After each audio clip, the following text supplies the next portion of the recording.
Hi, Shalom, everyone, and continuing this awesome series of famous Rabbanim of yesteryear.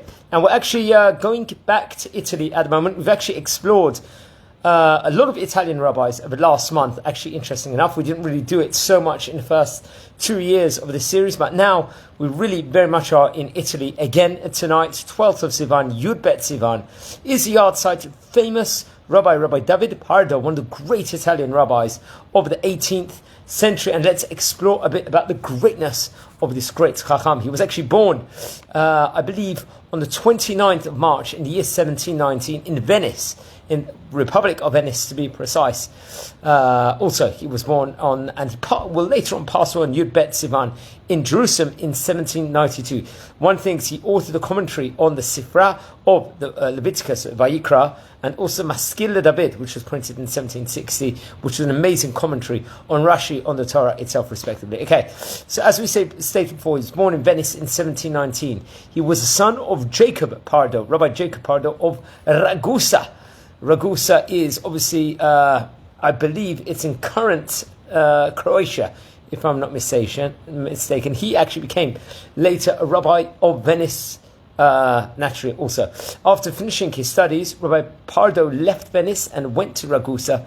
He then lived for some years in Sarajevo. Sarajevo is a place where nurtured many great Rabbanim, including Rabbi Eliezer Papo, the Peliwetz, who we have spoken about before, where he devoted himself at that stage in time to teaching.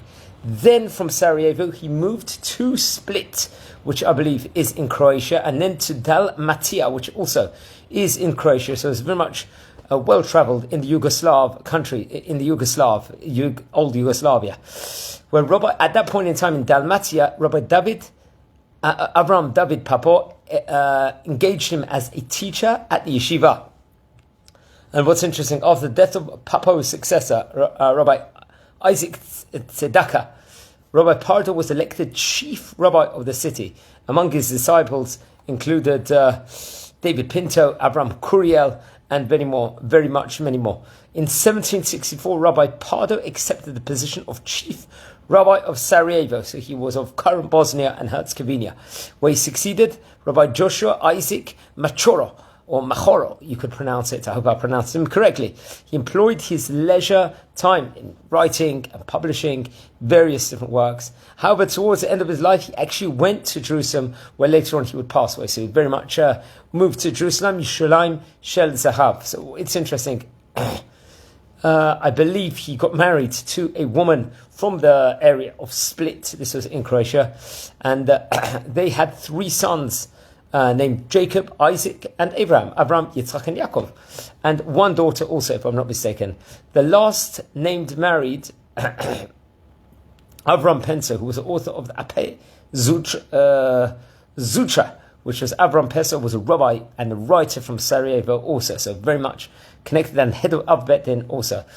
Avram Pardo married a daughter of the bibliographer Rabbi Chaim Yosef David Azuled, famous Chida, which is actually very interesting. Also, he was a great rabbi, a rabbi that we have covered before now. Let's explore some of the great works of Rabbi Pardo, because many of these great Italian rabbis of yesteryear wrote many different colossal Torah works. In 1752, Rabbi Pardo began to publish his first work, which was called the Shoshanim Le David, which was printed, I believe, in Venice in the year 1752, which was a commentary on the Mishnayot.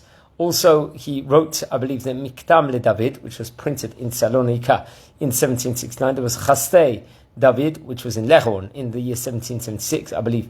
Also in 1790, another edition. The Chukat HaPesach, also, which was printed in 1796 after his passing, I believe. It was a Passover book. The La Manatzeach Le David, which was printed in 1795 in Salonika.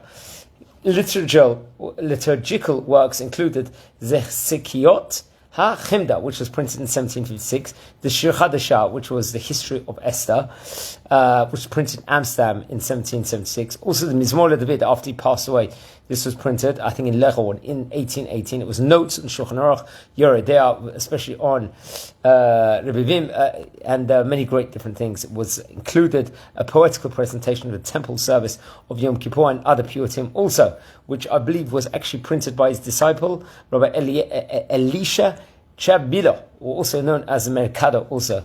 It's actually interesting, there was notes of Rabbi Pardo's on the Gemara, which was found in Vienna, the Vienna edition in 1862, and on the Alfasi in the Vilna edition of Shas in 1881 to 1886. And it's going to be his Hilula over here.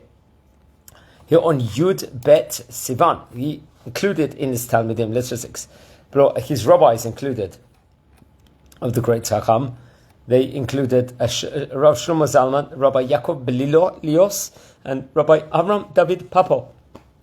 And some of his Talmudim included Rabbi Chaim Yitzchak Musafia, Rabbi Avram Yonah, Rabbi Shabtai Ventura, Rabbi Abraham Pinso. Also, which is very, very interesting. Also, and please don't forget to light candles in his memory. He passed away, he was about 72 years of age at the time of passing. He was actually born on Rosh Chodesh Nisan, also back in the year 1718. Light candles in his memory. We've covered about 225 rabbis already, and absolutely amazing. Don't forget to watch over all the previous videos, and have a great day.